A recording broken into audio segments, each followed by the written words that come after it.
Gather, veterans. It's time to join the fight. The long war begins.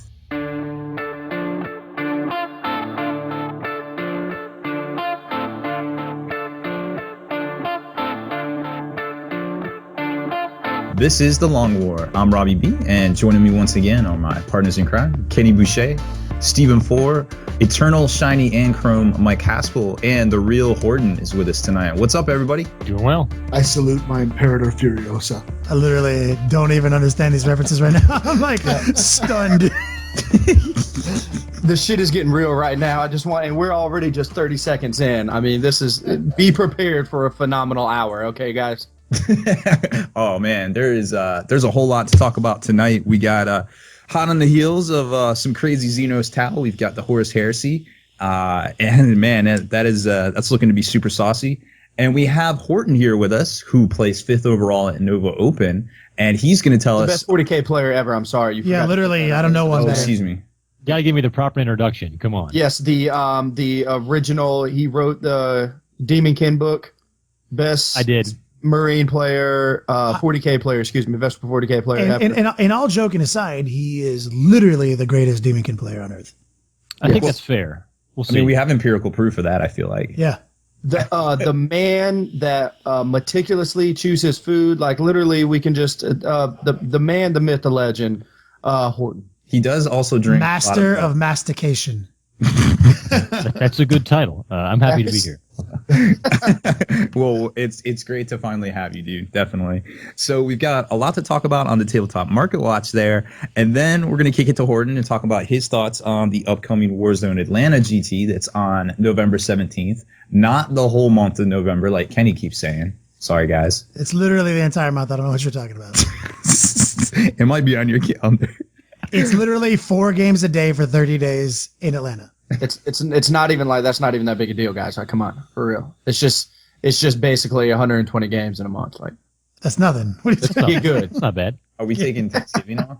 I actually play like 5 games a day if you consider me on my phone and on Army Builder. If 3 hours a day on Army Builder equals 1 game, I play 2.5 games a day. Yeah, I think we can all agree to that. Yeah. So, I also agree to that. And half of them are on the toilet, I'm sure. I mean, I would say all of them are on the toilet for me. When you mean as I'm driving with a diaper on, man underwear, adult men's underwear, bro pants. Bro pants. So I can use the bathroom. Then yes, I am always on the toilet. So yeah, on my phone, playing Army Builder. Yes. So Juice and Rob, what's the name of tonight's episode? Because I'm confused. We just did a webcast and we talked about White Scars a lot, but I feel like there's something else.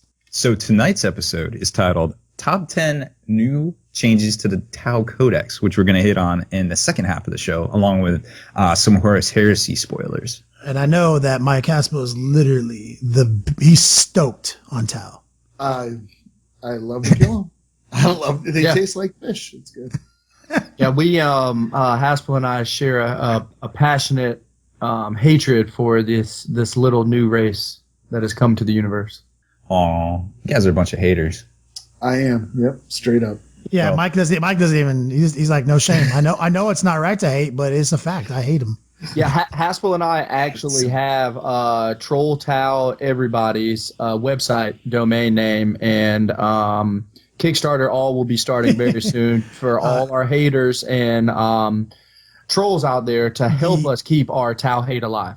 The official domain of that is actually suffer not the Xenos to live / we rule / you can see our penises from outer space.com. Oh my goodness. All right, well. Mine isn't that big. The official website of Hating Tau. All right. Well, before we jump into all that, Tabletop Fantastical Market Watch, let's take a quick break to hear from some of our sponsors. Veterans, have you been by thelongwar.net lately? New spoils are piling up. Sign up at thelongwar.net and claim your code to unlock valuable discounts at your favorite wargaming stores. Our friends at kingshobbiesandgames.com have added to that horde. An additional 5% off their already low prices. Sign up for free. The Long War longwar.net. Dear veterans, quickly make your way to the longwar.net and find out how to reap your hard-earned spoils of this long war. For our allies at dicehead.com have rewarded us all with an extra 6% discount on all dicehead.com merchandise. So stock up, dear veterans, and enjoy.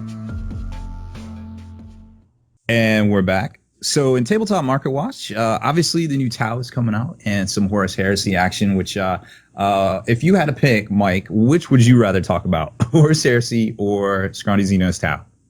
Horus Heresy. All right. Well, let's hit that one first. If you haven't already heard, the Horus Heresy box set is coming out on November 14th. Get excited. Oh my gosh. I added up the retail value of all the contents. First off, let's go over the contents real quick. It has a 48-page rule book and 38 Citadel miniatures, 2 the Praetorian, as well as a chaplain, a Contemptor Dreadnought in plastic. How awesome is that? Well, I was about to ask you. Like, obviously, all these models are resin. No. These are all plastic models. 30 Legionnaires and 5 Legionnaire Terminators, which are obviously the Cataphracties. What do you think, if you bought all of those models from Forge World, how much do you think it would cost you? I'm going to go at a solid $215. But what does that add up to in food stamps, Juice? $1 million. $1 million. You heard it here. So some people will not be able to afford these things, I feel like. I'm going to bid 401, Bob. Yeah, first off, I want you to know some people right now can't afford GW, but we're still playing, okay? That's all. Yeah. Not hating. So we have 1 million food stamps, $215, $401. And I'm going to say 402. Oh, wow. You're the dick. Sniped. You're the dick in the front row. I am, yeah. I'm gonna bid $1, Bob. I guess we got to say Drew now, right? We're old. Yeah, Drew. Oh my goodness. Oh yeah, it did change. So the actual retail value of the new Horus Heresy box set is $522. Oh, Shut the front door. It's true. Wow. And that that's was probably the biggest savings I've ever heard of. it's at least twice as much savings, I feel like. And that was the old prices before they stealth raised everything this week. So Yo, what you're Robbie saying B, is like, we need is to- this how unheard of is this, bro? Like, are they shutting down? Is this like in direct, like violation of what GW? Like, even when they came out with like Bane Blades or all these other like the Trigons and stuff, it was still price comparative of what the Forge World model was. And I'll even go a little step further. Forge World, when they sell GW's models, like for example a Carnifex with Crushing Claws, you can buy just the Crushing Claws or the full kit, which all it is a GW kit added to the box. But the price goes together. They correlate together. I mean, wow. Is this unprecedented? I feel like it is. I mean, that's probably why they raised prices this week, to be honest. But also Christmas is coming up. It's a good tactic. So. The only thing I can think of that dropped prices that hard were when drop pods came out. Because the Forge World drop pods were expensive. Oh yeah, it was like $86 each. at least. Yeah. So now this isn't just like this Horus Heresy stuff. You don't think this is just like a limited time between now and the holidays and they're done? Like this is a thing, right? Supposedly, from what people are saying, is you'll be able to buy each of these plastic components separately as a box set, like the Terminators, the Cataphractii, and the Contemptor Dreadnoughts will be its own kit at some sort of price point. But obviously, you still need like a vast Horus Heresy collection to still play, right? Well, I mean, if you're going by the Forge World Horus Heresy rules, I mean, they obviously reward you for having, as we found out in our first Horus Heresy battle report, having the 20-man squads, having, all the extra stuff, having the full loadout gives you those bonuses in game. Is there any way to play these models though? Like if I didn't have a competitive, like, I mean, how do can I break into Horus Heresy, or is there some other way to play these models? Yeah, you sure can. You might not be able to play like big games and such because you're going to want, a lot of the resin vehicles, like, the Fire Raptor, the Sicarans, battle tanks, even transports. You're going to need rhinos and such, and you don't want to have your beautiful Mark IV, tactical armor Marines running around in Buster plastic rhinos, you're going to want the Mark 1 stuff, So there's where they get you.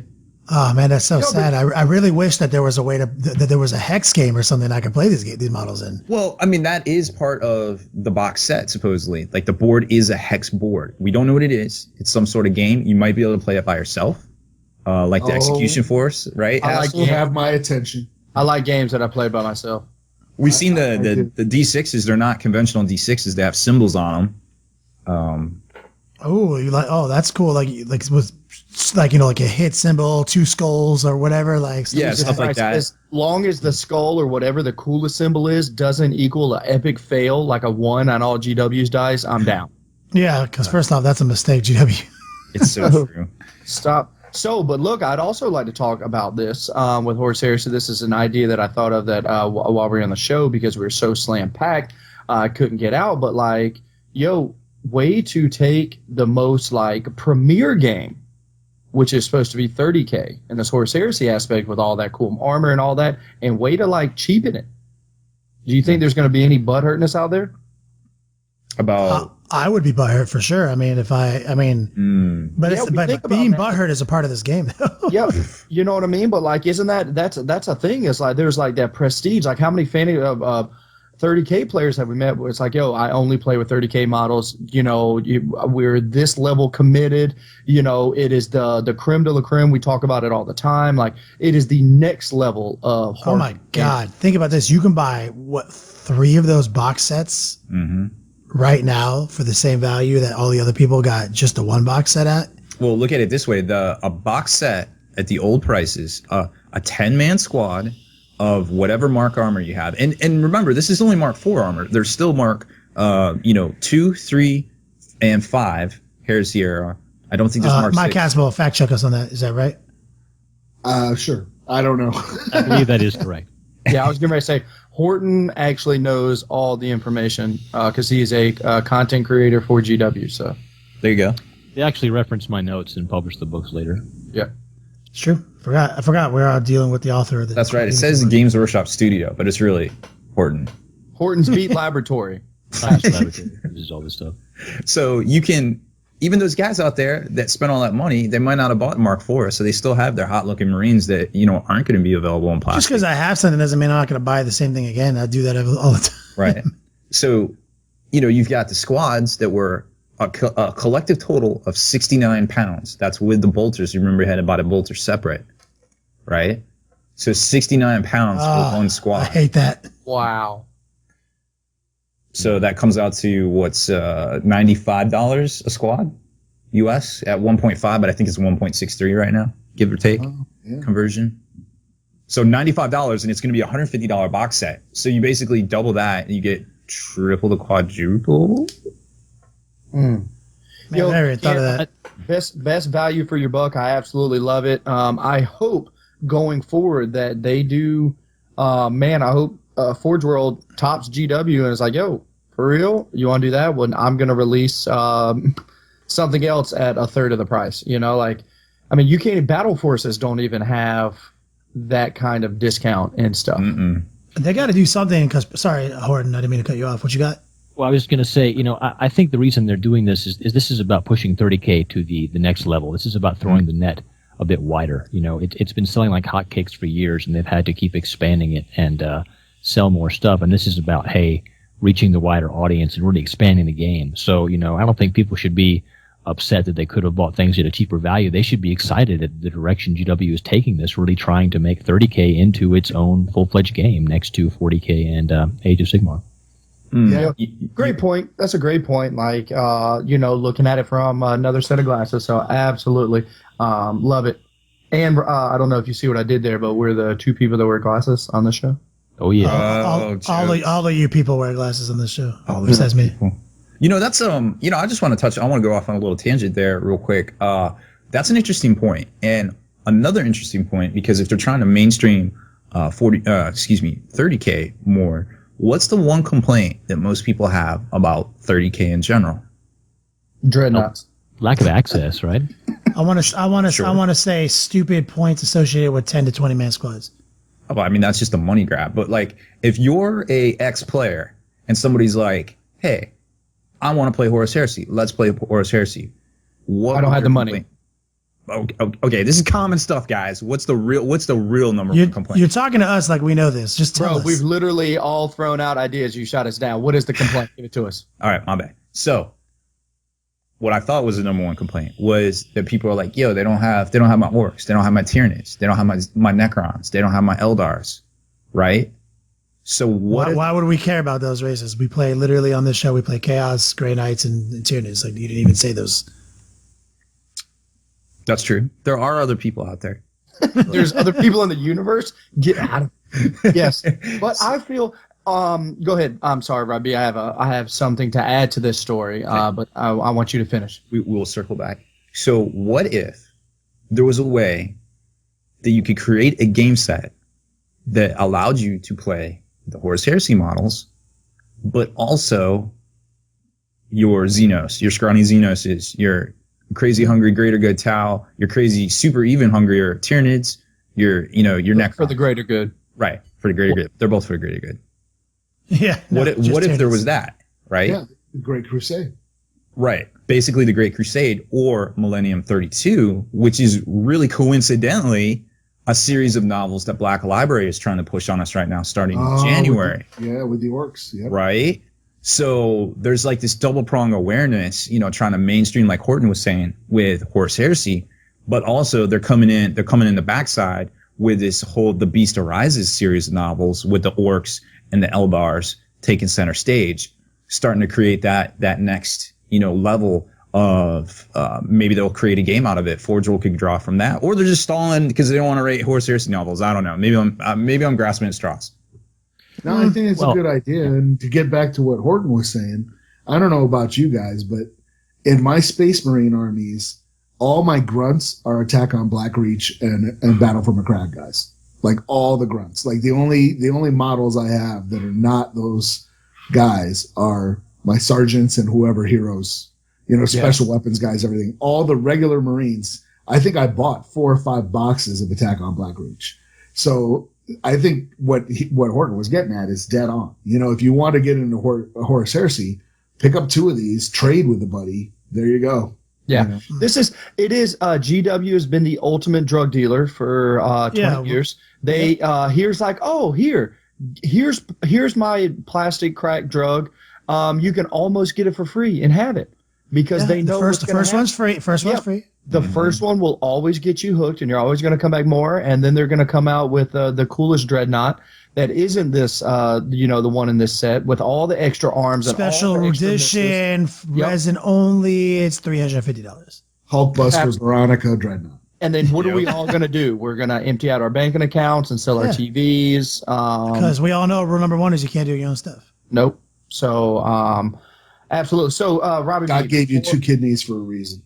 That's true. Oh, Mike Casper, I like where your head's at right now. I retract previous statement. I'm in. So, now, guys, honestly, why aren't the Nids in the 30K, 31st Millennium? Are you telling me there's no Tyranids? They're like the Borg. They're like the Borg. Gotten there yet. They're the Borg. They haven't gotten there yet. Like in episode 1, Picard and the Enterprise got slingshotted to the Borg's homeworld, the Delta Quadrant, and then the Borg have been chasing us down, and it literally takes 20 years from they get back to us or whatever. So they're on their way. They did some stuff in one of the novels with a race called Mecha Arachnids, which were essentially Tyranids. Mm-hmm. But they were like giant spider crab things. On the planet Murder. Okay, yeah, that's right. The planet Murder. I just, as you can tell, I know absolutely everything there is to know about fluff of all of races and whatnot. So I was just kind of surprised that, obviously, like the number one in everybody else's minds, bad guys. Why weren't they? They've always been around. So this is new to me. I'm learning. Got it. Mecha Arachnid. Oh my God, gargantuan spider creature for the Tyranids. That is, Horton. Will you just make sure that happens? Yeah, I'll make sure to put that in my notes. So GW. Thank you. New NID in January. Just give. You heard it. Not to put Horton on spot, but you heard him say he was doing it. Yeah. So if you'll throw one of your minions, one of the design team sculptors, and let's get that arachnid created. Don't worry, I'll take care of it. You're Don't worry the man. about But to go back to your point, Juice, and also you, Rob, talking about Xenos and 30K, I actually played a handful of games with EJ where we did that. We just kind of got a Crusade army list and put it up against some Xenos armies, and if you're willing to be a little bit flexible, it works just fine, and it's a ton of fun, and it's also an incredible opportunity for some narrative games set in the Great Crusade. So, I mean, you can make that work. Anyone who doesn't know, ton of fun. EJ and Horton were the actors, aka talent, in the Apocalypse Mega Battle episode we did on the battle reports. And so these guys are no strangers to come up with a smooth narrative. I'd love to see you guys actually put some of those thoughts into paper so that we could possibly provide a download for somebody, with some homebrew options. Oh, I'd love to do that, guys. I mean, just the other day I sat down and wrote 4 pages of potential scenarios of campaigns and stuff. And, wow. About half of them were 30K and 30K. Was that on commission from GW or since I've done it, this means it's going to end up in GW's hands. Yeah, no doubt. But so we'll see where that goes. But there's so many amazing fluff opportunities for what if scenarios or fighting the orcs in the Great Crusade. It's a great opportunity to do that with 30K. Absolutely. Yeah. They've always got the coolest models. And as I said on the show from earlier tonight, I absolutely love the Contemptor Dreads. If anybody out there, this is a open invitation for everybody. If you buy it, you want to go in halvesies, anything else, must have, want all the Contemptor Dreadnoughts. I want to have them all in my hands. So literally, there's no ceiling, as we've mentioned before. Yep. He will literally buy everyone on Earth if he has to. Yep. If I have to, my commitment is that deep. So real quick, we have to talk about the Tau, obviously, in one other segment before we go to our break. What's new, Rob? I know my standard operating procedure is that I don't know anything about the new release, but I kind of do. So I can't. I can't lie to anybody here. It's not going to be organic. I'm going to be faking it. So Tau, obviously, there's no new Codex, right? Nah, there's one of those. So this week is basically the swan song of the Tau. Next week we'll see the terrain pieces, the individual gun rings and drone ports that we love to talk about so much. Gun rings detached and attached. Yep. So those will be out separately next week, and shield walls for keeping them separated. But this week and splash guards. Don't forget splash guards. Drone docking ports. Don't forget those. All of these are key. If you don't have any of these pieces, the only thing you're guaranteed is have a blown O-ring. All right. Yep. Worst case scenario, detached. You don't even the detached O-ring or blown. Like either way, you're not going to be a happy time. So it's not going to be a happy day. Not at all. This week, however, is some saucy releases. So you've got the Tau Codex. Not only do you have that, you have the Callion campaign book, which is like a two-part box set, with the sweet silk cover. Is not a real word. It is. I made it up. Horton developed it. Yeah, first time I was I made up the word. It is. Never mind. I'll stand corrected. And it's the campaign book that has all the extra Tau rules in it that are supplemental to the 6th edition Codex that some of y'all might have out there. But also included is 8 pages, 9 pages of rules on the Raven Guard and 8 to 9 pages of rules on the White Scars as well. Yeah, I hope you guys let that sink in. Like, that is such an incredible buy for what you're getting. You're talking about the rules for like 3 distinct armies. It's just awesome that they're doing that. Mia and Horton had a big talk the other day. We were a couple of days ago, and I was just really lamenting on how disappointed I am. This is before I got this intel. I'm so glad that like Horton's optimism paid out, because obviously I didn't realize he had the inside track. He already knew, being that he works for GW and whatnot. But he was there. He was consoling me. Like, I was like, man, this just means Chaos is going to suck. It's going to be the same rules. There's not going to be anything new. It's just going to be the Tau Codex with the supplements, nothing else. And he was like, well, they could have detachments. They could have this. I was like, we'll see. Chaos, man, if they don't do that, then Chaos is going to suck. And here it is. We got a new detachment. We got new rules. And in this supplement, we got more rules for Space Marines. That means when it's time to redo Chaos, obviously that's near and dear to me and Horton's heart and Rob's. That means that we're going to get a carry-on detachment for Chaos. That's going to give us some bonuses. And they're going to come out with a campaign book that's going to drop a bunch of new rules for somebody else. I mean, like, this is good news. No, I agree. It's Saucy Splash releasing and supplemental releasing on GW's part, and we're gonna get to some of the specifics that I think we'll hit maybe like the top 5 out of here that actually augment both the Space. There's really only one thing we need to talk about. Yeah, I know for Space Marines. Yeah, no, I know which one that is. For that, but I also wanted to keep going over some of the releases besides the Callion campaign book. There's also the 3-pack of Crisis suits, as well as the new Commander suit. So all that Scrawny Xenos battle suits this week. There's also a drone clan pack. They can make, I believe it's 1 or 2 of all the drones, like the 4 that you can actually field, I feel like. So that's pretty dope. Some data cards and things like that too for all you folks that love the data cards. I love them. Haspel actually wanted to talk about this card game I had never heard about before, actually, and it's not anachronism. Sorry, guys. It is anachronism. Yeah. No, it's a new card game called Epic from White Wizard Games. They're the guys who make Star Realms, which is a great little deck builder game. And so we were talking about how expensive some stuff can be from Forge World. This is the opposite. Star Realms is a little deck builder that you can get for $15 and lets both people play out of the box. Well, this is the Epic card game. It's a type of trading card game, but it's not an actual trading card game.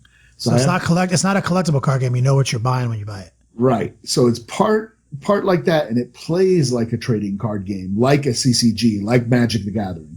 It plays like that. So it lets you do like draft and sealed deck card games, constructed decks, all that out of the box. One $15 box gets you a 4-player game, and you can play all those formats right out of the box. It's actually really incredible. It's a great game to just have like in your bag, if in between games of 40k or whatever. If you want to throw down, play a couple hands of this and everything. Well, thematically, what is it about?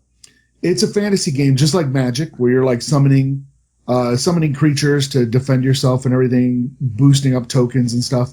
Now, it works a little bit differently than Magic because you don't have mana to summon stuff. The way it works is that every turn you get 1 gold, and some of the cards that you have in your hand cost 1 gold to cast. So that means that creature you can only cast 1 per turn because you only ever get 1 gold. You can't store it. At the end of your turn, you lose that 1 gold. You get it back at the next turn. But you also have creatures and tokens that don't cost anything, and you can just drop as many of those as you want. Is there any way to exploit the resource management of the game to get like more gold per turn? No. So it's really well thought out. The guys who developed this thing, both of them I think were like Magic World champions. Yeah, the guys that did the Star Realms were champions. So that would if they're the same guys, yeah. Yeah, so they know how to. So they're trying to build a more balanced, more accessible game. Yeah, and right now there's really about 4 different ways to play it because you could actually buy. Each person could buy their own box of Epic and build a 60 card deck just like you would with Magic, and you build your own deck and play. Or and the way we've played it, which was really fun, was you just played like sealed, where you just shuffled the deck and dealt out 30 cards to each player, and that's what they got.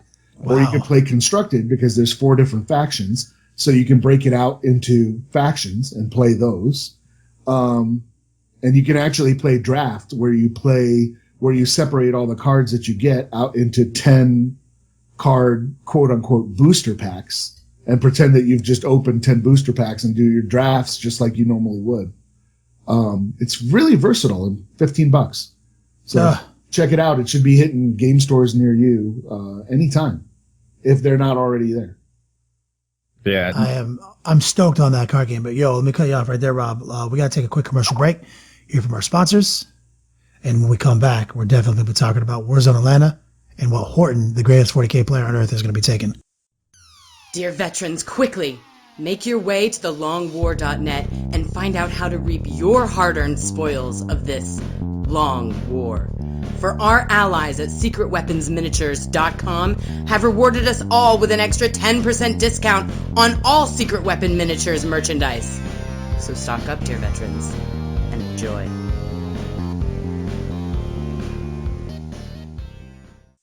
And we're back. So Horton, you wanna lead us in? I do. I'm really lucky to have the opportunity to go to Warzone Atlanta. I think it's going to be a great event, and I've come up with something that I think is really going to do work there. So spent a lot of time thinking about lists since Nova. Haven't had that chance to much of a chance to play, but spent a lot of time brainstorming on lists, and I've come up with something that I really like. So I think I can do pretty well with it, and at the very least, it's going to be a ton of fun to play. So let's get a little intel on Warzone Atlanta, though. So Warzone Atlanta is a 2-day GT. It is. No. How many rounds? It's 5. So it's 5 total. It's not 120 games. Correct. It is 5 total. However, if you think of each movement as a model, as a mini game, then you could get thousands of games in that weekend. Okay, that's how I like to think of it. And so it's 3 and 2, correct? It is 3 and 2. It's 3 on Saturday and 2 on Sunday. Is this a battle? Is this a battle points tournament? It is indeed a battle points tournament. That's cool. So I just want to get that format out of the way. So it's battle points, 5 games. This is anything goes. Am I correct? It's not completely anything goes. I believe the only restriction is you may only have 1 super heavy Lord of War or gargantuan creature Lord of War, with the exception being knights, where you are limited to simply a single detachment of knights. So that could be up to 5 knights, though. Yes, which essentially means knights are not limited. So it means that knights can do it. So it's an oversight, but no big deal. It doesn't matter. It means knights are really good, but luckily super heavy walkers are really overpointed compared to gargantuan creatures. So yes. Absolutely. And before, Horton, you go any further in details, we actually shared on tonight's show to everybody out there that, as you know already, that I am super happy to say that I am going to be joining you at Warzone Atlanta and going to be playing, and cannot absolutely wait for that weekend.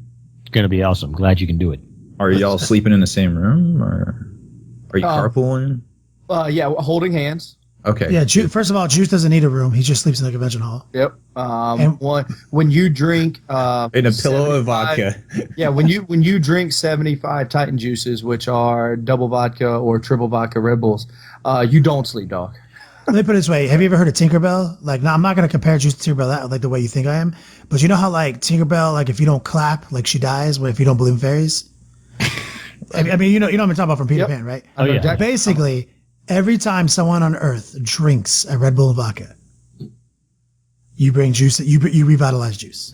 I come straight back to life. So the icier that you keep it, the more power Juice has. Mm-hmm. And in theme with keeping it icy, anybody, I believe, who rolls up on Juice this weekend and says hi to him with a select phrase that Juice will break down for you will get some swag. We got buttons, we got stickers. Yeah, what are the phrases? Yo, it's going to be phenomenal. As part of tonight's show, big shout out as kind of like a mini webcast recap. We had so many people in there, too much to go in because we have so much still to get into with Tau. But we had a record high number of people tonight. It was amazing. But as we said, if you come up, say keeping it icy. To me, you will get free swag, buttons, this and this. But I loved where Evan Baldyke's head is at tonight in the show. He said, "Word, I like keeping it icy." But what if we say "Yo dog" or "Haters gonna hate" and or any Ricky Bobby quote? I said, okay, stipulations. A, if you come up and say "Yo dog" to me, it cannot be in your voice. It obviously has to be in Kitty's. So I need your best. I've been smoking 50 years of cigars voice. Yo dog, you will get a certain prize that I cannot talk about unless we are in person. If you give me a haters are going to hate, I need it in your voice with some major enthusiasm. You're going to get something that no one else can ever know about. If you give me a Ricky Bobby, I need it to be a phenomenal Ricky Bobby. It cannot be face-to-face. The Ricky Bobby has to start from a distance. You have to get my attention from your Ricky Bobby quote. I will make eye contact with you because they are also like when you say, as Kenny just said about with Tinkerbell, literally my ears perk up every time I hear a Ricky Bobby quote. A shake and bake, a absolutely cougar in the car, anything. Baby Jesus and golden fleece diapers. That's right. You know, it is gonna go down. Shit is gonna happen November 17th and 18th. And to last thing on this subject as promotion before we break down this chaos list is if you go to their website and you haven't signed up yet, you go over there and you sign up and you use the redemption code in their promotion section of their website and you type in the word clutch, you will get a free drink voucher that will be delivered to your table. It can be an alcoholic beverage, which you should enjoy incredibly responsibly. We always enjoy our beverages. Amen. Extra responsibly. Extra responsibly. And or if you don't want an alcoholic beverage, you can get yourself a Coke or whatever, or milk if you're a Horton. Oh yeah. Or me, I'm drinking on 2% right now. Yeah. Yes. And so don't hesitate to check out Warzone Atlanta. They're a good group of guys, and obviously Horton. You can meet Horton there and Juice there. Without further ado, let's break this down, Horton. And let me just add one thing before we go. The tournament is the 14th and 15th of November. That's right. So, I apologize. To clarify that real quick. Thank you. Don't want anybody showing up on a Tuesday and Wednesday. It's the whole month of November. It helps if I look at the November calendar and not the October calendar. No, it's okay. As we refer to our original statement 3 weeks ago, the tournament is the entire month of November. Just make sure you're there on the 1st and you don't leave to the 31st. You'll fine. You won't miss it. Won't miss it at all. You will not miss it. What you got for us, Horton? So yeah, let me break this down. So I have to do Khorne Demonkin again. It's just consistently the most fun army I've played.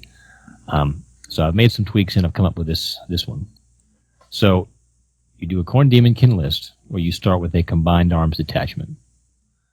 So in that combined arms detachment, you have 2 Bloodthirsters of Insensate Rage. The infamous D-Thirster. You go in double. Double, I love it. Double D.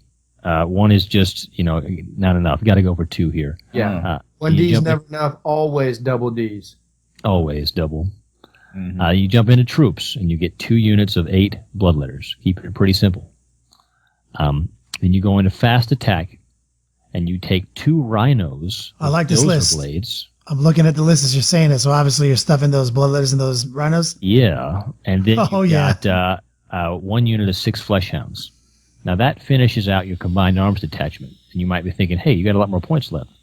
I do, and that's where we jump into the best formation of all time for Chaos, and that is the Gorpak. You take 2 Gorpak formations that are exactly the same, each one consisting of 4 units of 5 Fleshhounds and 2 units of 3 Chaos Bikers. And you're only required to take 3 and 2, is that right, or 2 and 2? The minimum Gorpak is 2 units of Bikers and 1 unit of Fleshhounds. It can be up to 4 Fleshhounds and up to 4 Bikers. Wow, so Horton, I automatically like some people, just to talk about how you are as a person, how you play, some people would immediately look at something and want to go like the mid, take the bare minimum of things so they can get more. But like I love where your passion and soul is for the corn dogs.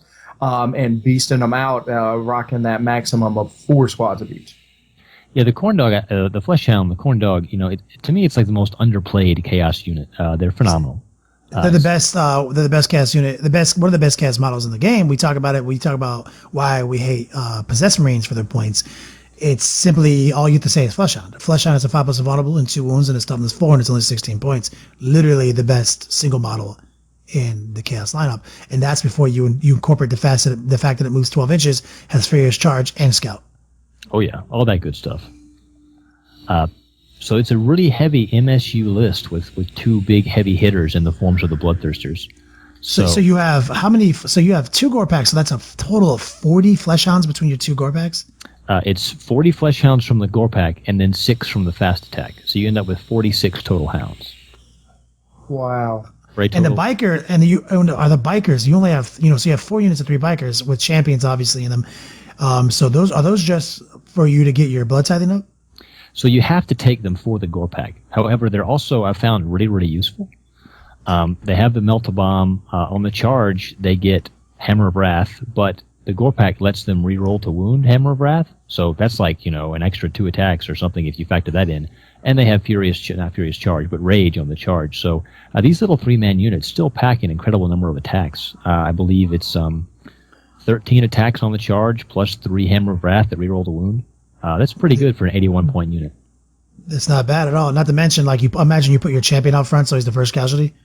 It depends on how they're ruling it. I think Warzone Atlanta is only saying you get the blood type one if they die in a challenge, so I might keep him back in that regard. But for everybody like at Nova, it was definitely out front to get that blood type up. So in this list, you're obviously generating a lot of blood type with MSU, so you're replenishing. You're at the very least replenishing lost units as you lose them, or fortifying with Feel No Pain the other surviving units. Yeah, definitely. This list is all about getting the blood type up, either by having lots of small units to engage other units or taking heavy casualties. On which I have to say, this style list takes incredibly heavy casualties. I know, just looking back at all my games at Nova, win or lose, I was out of models. I had like 10 guys left. So it's very interactive. Everything dies everywhere. So that's a lot of fun for everybody. I really like that. I like the I've been on record as saying is like blood tithing, Feel No Pain. I think that's 3 blood tithing points. Yep. That makes fearless flesh hounds. That's why obviously all these Demon Kid ones are fearless. That makes them an insanely good unit for a model for 16 points. Oh yeah. After your enemy's first shooting phase, you're probably gonna have it. Yeah, between Feel No Pain and then also either hopping in a ruin or getting Night Fight or both, the Fleshhound 5-man unit is deceptively hard to kill, even for those pesky scatterbikes. If you have a 4-up save with Feel No Pain and 2 wounds with 5 guys there, suddenly a unit of scatterbike shoots at and doesn't kill a unit of Fleshhounds, and if that happens, the Eldar are going to lose. Yeah, and then also every time they get caught, they only get one opportunity because you charge them the next turn. So they get into position, they shoot you. They realize they undercommitted their firing arcs and didn't do the damage they needed to. They only killed like 1 squad instead of 4 squads like they thought they were going to do. And now you assault everything in their army, and it's an auto win. It's kind of how it went down at Nova, so we'll see if it repeats itself at Warzone. But we'll see. 2 bloodthirsters though, that's going to give you the edge. Obviously, any form we talked about this, and in any format where they restrict the number of super heavies you can have, bloodthirster events as it rage becomes the king.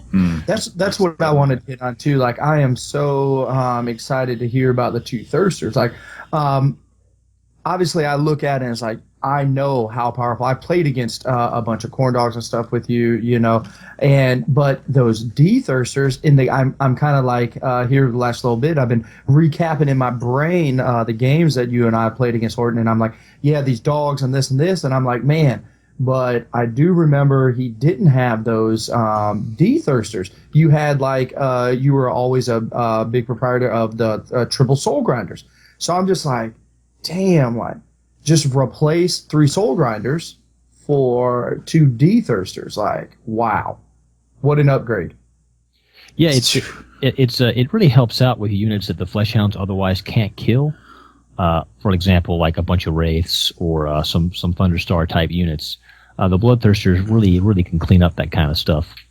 But you can't just Rambo with those guys. They can be pretty fragile in the right situations. Yes, so I've already found that the Fleshhounds and the Bloodthirsters actually work super well together, because you can use the Fleshhounds to base every other model in the enemy unit. So the Bloodthirster only bases 1 guy and can then therefore only get attacked back by 1 guy.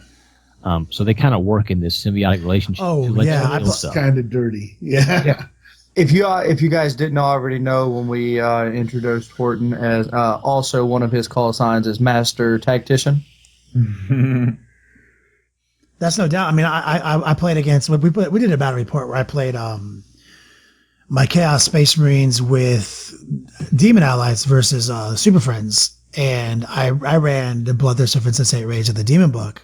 Got some boosts on them that made them really hard to deal with. But I was doing the same thing. I send like a unit of 5 spawn in, base all the models I didn't want to deal with, and the Bloodthirster is literally swinging over here, and like the Apothecary and his Buster friends with Storm Shields can't fight him. Yeah, that's what really lets him work against those big, heavy combat units. Something like Wraiths might rush forward and think, oh, you can't kill me, I'll kill a Bloodthirster, but, they won't do it with only 1 Wraith fighting back at him. Nah, not when you got 12 attacks, and every time you roll a 6, they lose a Wraith without saves, and every time you wound them, they lose a Wraith when they fail a 3-up, and they don't get Feel No Pain or reanimation protocols. So it's like, no doubt, that is, they do the work. And this list is as saucy, lean and mean as I can ever imagine a Demon Kid list. It's definitely going to surprise a lot of people, that's for sure. In its simplicity, they're like, oh yeah, and then you're like, watch what I can do. Most people aren't ready for 46 flesh hounds being 12 inches away from you. That's ruinous. What do you have them? How do you have them based? Are they on 50 mils or what do you got?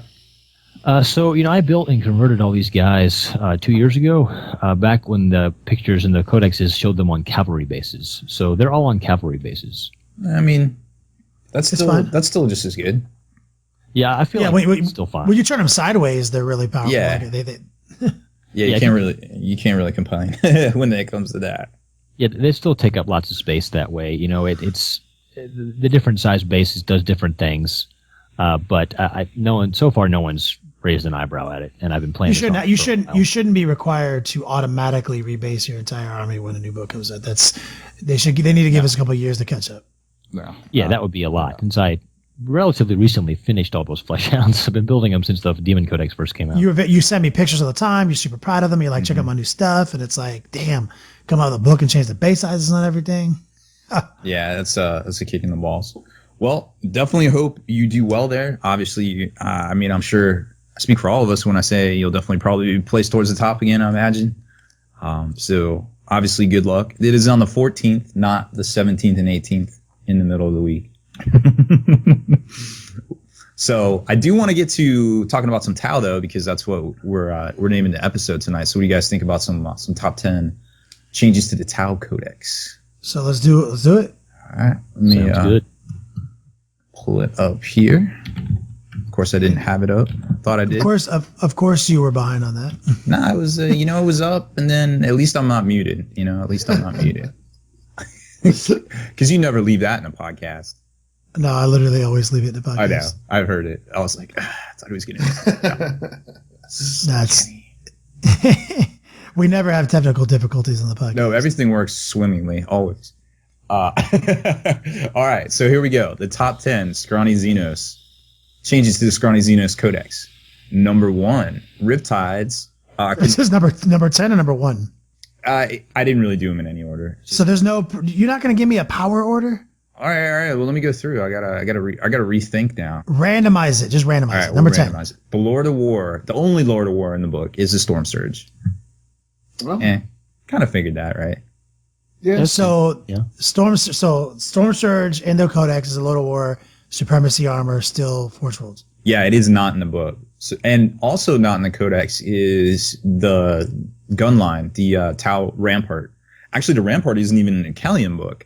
There's like these little hey, you get one gun ring or one drone port or 3 gun ring formations, but the actual Tidewall Rampart is not in there. Is that on the list too, or is that as a bonus? That was just like a little bonus. So sweet, you got it here. 11, top 11. Yeah, changes. bonus. Only the Crisis suits and the Stealth suits have the Black Sun filter that ignores Night Fight. You mean not every model? Not every model. Not just a blanket thing. Yep. The special characters in the book are Farsight, Shadow Sun. Oh, and if you didn't watch the webcast tonight, the cat stole one of the pages out of my book and started ripping it to shreds. Now they have come back in here and they are proceeding to rip it to shreds. Good. Because yes, literally brand new Tau Codex, $70, whatever. Yep. Literally chewed to pieces. Suffer not the alien to live. Yeah. I mean, she's just. I should post a picture of this. I'm going to post a picture of this on Facebook. Just destroying it, and now she's got a piece stuck in her mouth. It's just like a whole ordeal for her. I hope it's the exact same thing I do with every Tau Codex. I chew it with my teeth, and then so I posed this question tonight on the webcast. And I'll just answer the question without spoiling it. The answer is yes, Juice. Okay, good. So the question is. If you chew the paper, do you still have to wipe after taking a shit? If you chew and swallow paper, man. I feel like this is a twofer. Okay, the answer is yes, unless the paper you swallow has the Tau Codex printed on it. Okay. Yep. She's just going buck. She's just like, this is happening. I'm not even sorry. She is absorbing the Tau's power. Whatever. All right. Back on track. So the special characters in the book, Farsight, Shadow Sun, Anshi, Anva, the rumored Necron, and Darkstrider, which is actually kind of saucy. he can join the troop squads, the breachers, the strike squads, the Pathfinder teams, and he gives them -1 toughness to whatever they're shooting at. So it's kind of cool. Depending on what you're shooting, it's all right. It's cool. It's real deal. It's bringing hobby back. We like it. Pretty good. Okay. The Heavy Retribution Cadre, which is the second best formation, I feel like, in the book. If a target is 12 inches or less from the Ghost Keel, you can reroll the hit. If there's 2 units of the formation, they shoot at the same target, then the target you shot at cannot run or move flat out the next turn. And the assault distance is half. So kind of that anti-Death Star. Assault distance half. They got a lot of anti-Death Star, man. That's amazing. Yep. We'll save the next formation till last. This one's pretty saucy. Marker lights. They changed them up. They added 1 additional option for marker lights. For the cost of 1 single marker light, you can increase the destroyer missiles from their normal strength 8 to strength D. But yeah, it's only got a 12-inch range though, right? Yeah, I think it's 60 not to the missile or 72 or something. But the models that can get the missiles obviously only access to like 1 missile, right? Comes with 4. 1 missile per army, right? You could have like 9. You could have like 12. Could. You'd only have like 900 points left to put in your army, but you could do it. That seems good. Only 900 points left in army. Like, there's some armies that they're like, oh, this one unit is 1,500 points. I only have 300 points for the rest of my army. I feel like 12 D missiles. I've heard that was good. Who could possibly ignore cover? Depending on what you do, what kind of sauciness you get. Oh, but they've restricted marker lights to only have 3 marker lights per army, right? No. They changed marker lights so that you don't just ignore cover, right? With 2 of them? No. Okay, word. No, that's what I was hoping you'd say. I was psych. If only. We're just setting it all up. In a perfect world for the Astartes. So what you're telling me is my Super Friends army is not going to be winning as many games against Tau as it used to? Well, it's got, there'll be some bonuses to it because they did taketh and they did giveth in the Callion campaign book. There's some sauciness in there for the Astartes that we can try to get to here after we wrap this up. So Riptides can now be filled in squads of 1 to 3, along with Hammerhead and Skyrays, which are pretty fun. There isn't the crazy bonus, like the Marines got with the Vindicators and things, but I would like to touch base on having a squadron of 3 Riptides. Like, I actually didn't see that coming. I don't know if anybody else did, but I thought they were fine right where they were. But way to go, GW. And we talk about not necessarily just selling models, but come out with some cool, obviously big badass other monstrous creatures. But you don't want to leave these behind. Why? Even though I don't want to think about anything else that could make the Eldar book better. But basically the Wraith Knight versus the Wraith Lord. Wraith Lords are just shit, absolute shit, right? But so they didn't want to take a big dump all over the Riptides that they've already got out, considering these new ones out. So what do they do? Give you the option to put the 3 that every Tau player owns into 1 unit. And so that means 3 burst tides in 1 unit equals a lot of dead models that they shoot at. Yeah. So I mean, wow. Oh, it can definitely get saucy, and there's something else I want to hit on too that's going to make it even saucier.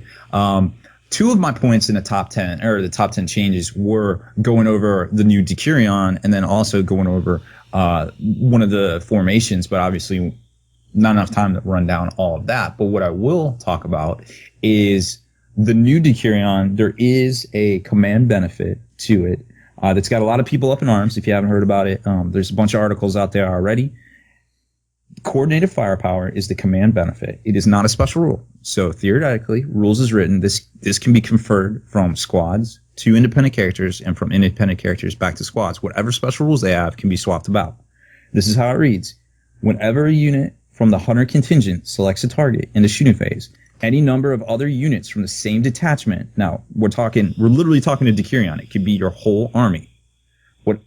Any number of other units from the same detachment who can still shoot, they don't get a free shooting, add their firepower to the attack. These units must shoot the same target, resolving their shots as if they were a single unit.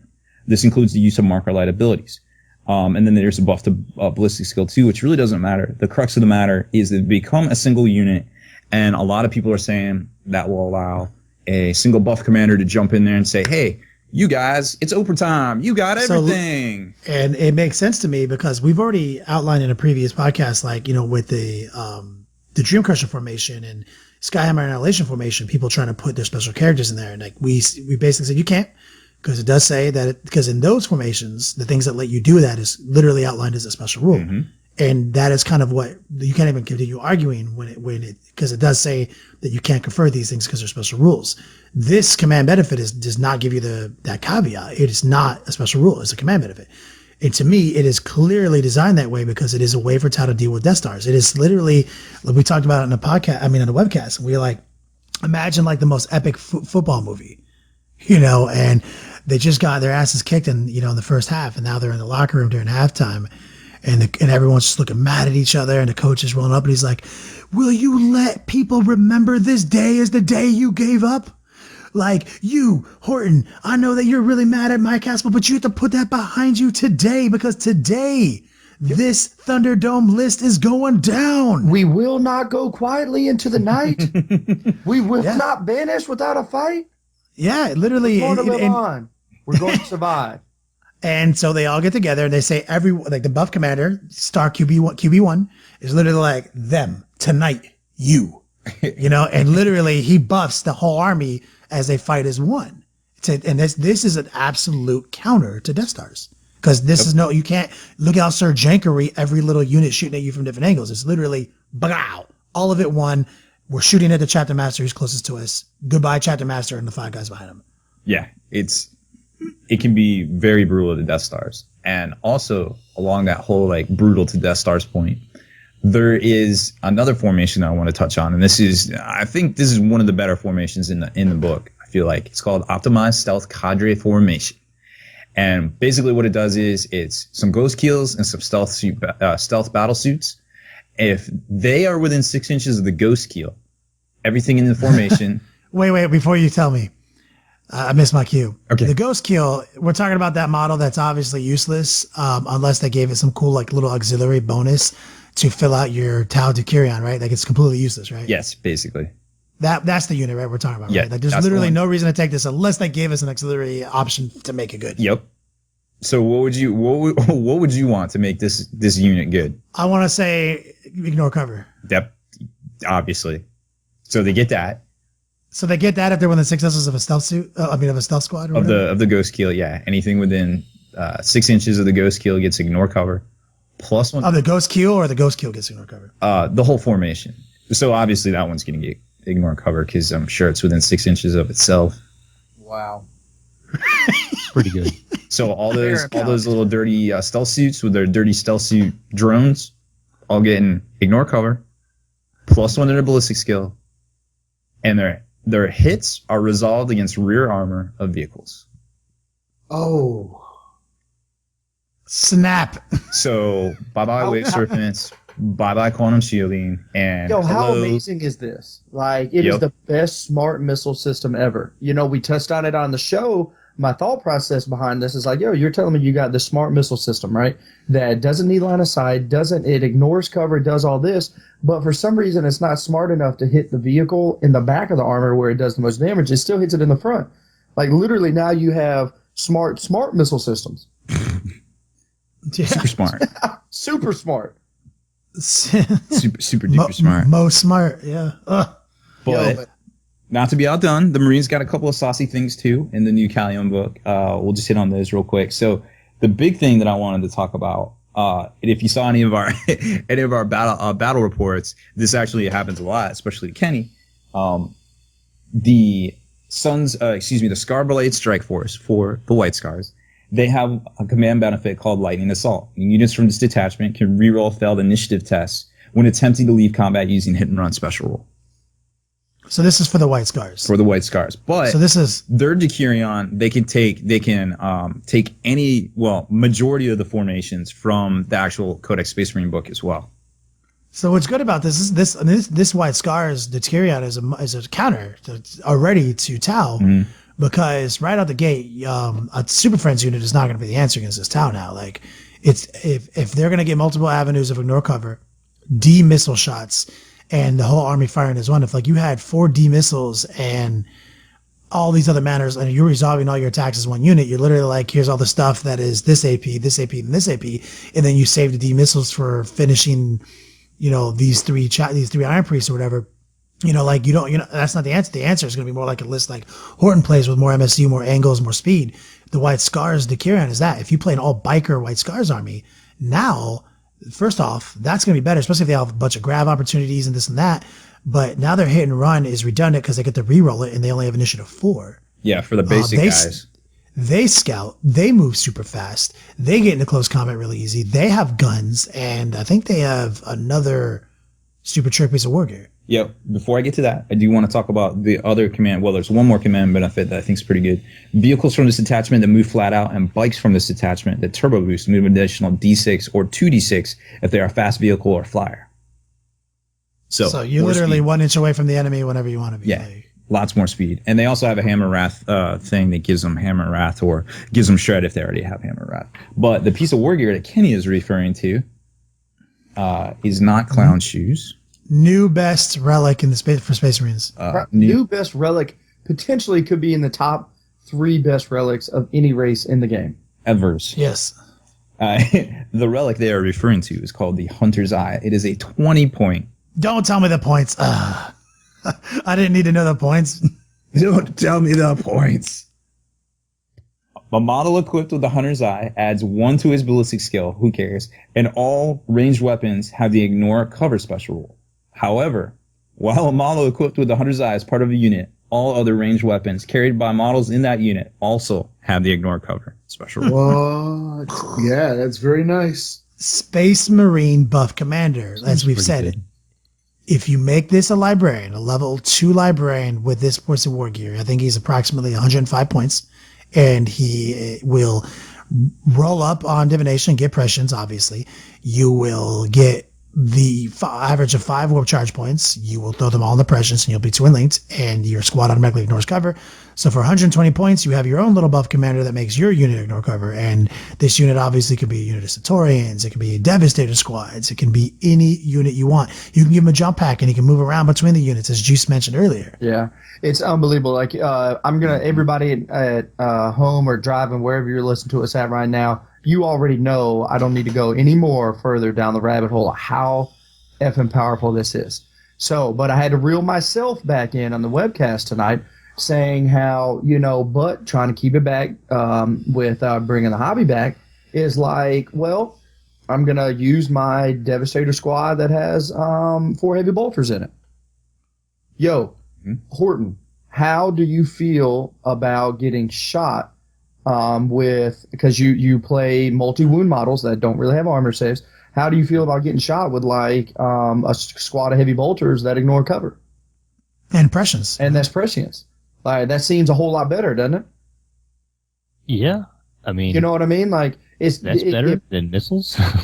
Yeah. And I'm just putting in perspective like how better than 4 missiles. Yeah, I mean, I don't know. Maybe not in this particular situation, but you could. There's a reason to take things that are not obviously strong, but especially if this guy can bounce between units. Yeah, absolutely. Like, I mean, you're talking about a flying hive crone. You know what I mean? That ignores cover. Like strength 5, AP 4 ignores cover. Like, I can think of 15 things right now that just get vaped by that. Like I mean, the number one thing on our list is the Space Marine to carry on this White Scars thing. It has the same auxiliary options, and you have to take an auxiliary. You have access to the First Company Strike Force, the Vanguard Veteran, 3 units of Vanguard Veterans and drop pods. You can take 9 veterans with just poison 2 bolters, and you can take 2 squads of 5 veterans with melter guns. And you can take this librarian, as we've said, and he can just roll in with any one of these 3 squads. But imagine now he's with 9 Stern Guard that have preferred enemy or prescienced poison 2 bolters with no cover. It's exactly. It's clearly really good, and that's like your Death Mark squad on steroids. I wish they had Ignores cover. I miss those guys. But it's clearly super good, and there are a ton of applications for it. But I read this and I don't get like upset about what Space Marines can do. I get excited about it. I'm like, wow, look at this relic that GW has made that doesn't suck, and we're complaining about how bad it is. We're like, oh wow, they're actually putting really good relics in here. To me, this gets me excited for the future. they're putting this kind of relic in a campaign book with some Space Marines and a bunch of other good ones too, then gosh, just think about what Chaos might get in the future, or Guard or Orcs or whoever. Absolutely, 100%. That is the prescience is definitely there now with these splash releases of the campaign books. When you got 2 Space Marine armies basically in here worth of special rules, and also the additional Tau special rules. So they could even reprint the Chaos Codex as is and put out a campaign book with a Decurion in it with some new units, and it's all good in the hood. But they don't need to stop there. Like they've already said, like the fact that they already jumped on Tau, the fact that they jumped on Tau and rumors that they're jumping on Tyranids already means they might do this to Grey Knights. Mm-hmm. They might do this to everyone. Well, I mean, it's actually smart. I mean, they put out these splash campaign box. They put out 2 campaign boxes, this book, along with a Codex book. So basically, they can release 4 things at once, and they can do it every month theoretically. Yeah, because I mean, I'm paying attention to the Tau release only because I might have to face it on the table. But honestly, I don't care. But then when you start talking about this release, this book, this campaign book, well, I'm probably going to pick that up. That's pretty cool. And if you have a slow month where you don't have a release, like you don't have a Tyranids, you don't have a Chaos, you don't have a new Imperial Guard, whatever, you can put out a campaign book and 2 box sets the next week or whatever, and that's half a month worth of releases right there. Mike, imagine this. They come out with this for Grey Knights, and like their Decurion, they have like one of the little detachments in there that's like all models within blah blah blah gain fleets. Yeah. Or all models, like literally they can be like, if you play Wraith Knights, they're gonna give you something for Wraith Knights. They're gonna they're gonna give you something for everything. They're gonna say, they're gonna give you some Nemesis Strike Force option that if you that if you come in on turn 1, on a roll of this, you can assault. They're gonna do something. It's a great way to address an army that you might not be able to get around to. Sisters. Yeah. Oh my gosh, it'd be so put something out for an army you can't get to. Be kind of cool. I forgot one of the most dirtiest Scrawny Xenos special rules that they get. So the Hunter Cadre, which is the core choice to the Tau Decurion, the thing that basically lets you field a whole ton of stuff towards getting that whole single unit kind of thing for the Decurion. The Hunter Cadre itself has a special rule, and it is a special rule, so you can't just willy-nilly throw stuff in there. But it doesn't matter because it comes with a commander, it comes with Crisis, it comes with Breachers, Fire Warriors, Partridge in a Pear Tree, all the way down the Storm Surges. It has a special rule called Ambushes and Feints. Units from this formation that are within 12 inches of the formation's commander or the Cadre Fireblade, which you're also required to take, at the start of the shooting phase can run or move flat out and then shoot in the shooting phase. Each unit must complete both actions before you move on to the next. Otherwise, they forfeit the chance to take the second action. So basically, they just got battle focus. Seems good. Yeah. Yes. And a lot of those models can do the assault move still, right?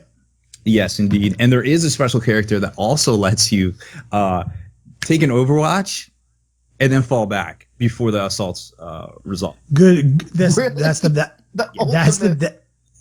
There it is. You move back, you shoot, you run, you assault move. If they manage to get to you, you Overwatch and you fall back again. Literally, this is all anti-Death Star. And at the end of the day, you're all stretched into their lines, and they've encircled you, and they're tearing you to pieces. Yeah, it's good. It really does look like the new Tau is like designed to dismantle Death Stars. Oh, I don't see how you can make the argument otherwise. Yeah, I mean, it's gonna really mean that even in a non-bringing hobby bag environment, because obviously in our format that we're preaching for Adepticon 2016. You're not going to see almost any Death Stars because it's just not good for our format because you're going to create field badsies and you're going to get bad sportsmen and bad comp scores. But if you were playing at a super competitive tournament, and the only way a Death Star like this is going to be able to beat you is it has to be the invisible Death Star and it has to go first. Yeah. And even then, if they mitigate that by taking one unit of drones and they just literally just say, here's 12 drone shots coming into you. I got 3 6s, and now I can modify my ballistic skill for my whole army, which is shooting as one squad. I mean, it doesn't matter if you hit on 6s at that point when you're getting hit. But it doesn't. You won't. But think about that combo. If you took the Decurion plus a detachment, and in that detachment you had all these marker drones, right? Mm-hmm. Then the marker drones shoot at the invisible Death Star first. As long as they get like 2 6s, then you're like, I apply both of those 6s to my ballistic skill. So I go from 1 to 2 to 3. So now my entire army, which is my combined arms detachment, just firing as one unit, gets to fire at you hitting on 4s, not 6s. And don't forget, if you have a buff manor in there, your whole army would be twin linked. So twin linked hitting on 4s. Like literally, there it is. It's done.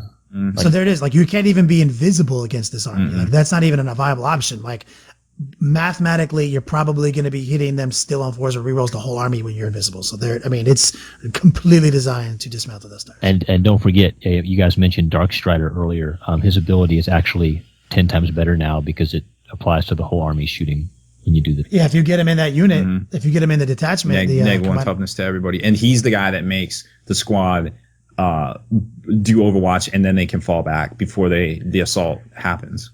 So how many SQs can you take in the Tau super detachment? Let's see. Well, the cadre that I just talked about has 1 buff mander. Well, obviously you're going to take a buff mander and 1 dark strider, and then when you go to the actual, you got a HQ headquarters, which basically lets you just stack it as auxiliary. So you can take 1 commander 0-1. You could take HQs as auxiliary in the Tau detachment. Yeah. Oh my god. And then they'll all count. Oh my god. Yeah. That is okay. So that is brutal. So obviously you can take a buff matter, you can take Dark Strider, you can take all the best stuff. Yep. Then you just take an out, because the thing is you can't have your own, and so actually it's all, so you don't even have to take another detachment. So you just make sure you take a bunch of marker drones and you just they shoot, and then all models in the detachment that haven't fired yet can now fire as 1 unit. Basically. Yeah. Literally good to go. You just gotta take 1 big old unit of marker drones or some way to take that.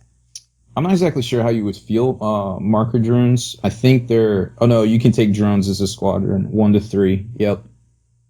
So you got to take it. You literally got to just take a bunch of little 3-man marker drone units if possible, and you just got to say they're all shooting, getting as many 6s as possible, so you can stack up the multiplier. And then once you have 2 or 3, 2 6s is all you need. But if you get 3, that's literally a done deal. GG. And that's assuming that they went first and got invisibility off. Yeah. First off. So 50% of the time, 50% 50% of the time, you're just gonna start doing the Lord's work on them. And obviously, you're obviously gonna have to take some of the storm surges, which can, as we talked about, start blasting. They can brace. They can brace. Oh yeah, and the dirty thing about that brace, a lot of people haven't caught on to this either. The brace gives you 2 instances of shooting. The next is starting on turn 2. So think about that. That is 2 different times to allocate your shots independently, because remember they're gargantuans, so they're all independent shots regardless. But then you get another instance where you can retarget everything. Yep. So basically, they're going to counter deploy you and get out of your range from the storm surges, right? And that's fine. You say, so my 2 storm surges are bracing on turn 1. I'm gonna shoot you with everything I got. Then whatever you have left is going to advance on me. Then now, and you're going to get invisible up. Right now, I'm going to get 2 markers on you. Mm-hmm. We're going to burn them, and every model of my army who's remaining is going to fire as 1 unit, including the 2 braced storm surges or 1 or whatever, 1 braced storm surge, whatever. And he's going to shoot twice. Everyone's going to shoot twice. Everyone's going to be twin linked. Everyone's going to ignore cover, and he's going to shoot with D shots, right? As long as you get 3 markers through, right? So you send 1 for the D shots, right? There it is. Literally, you know what? Yeah. And we're talking about this, but I am actually super happy that GW is so funny how this release schedule has happened and everything, because obviously that's where what is super prevalent right now is Death Stars. Obviously, it just won Nova in both tournaments.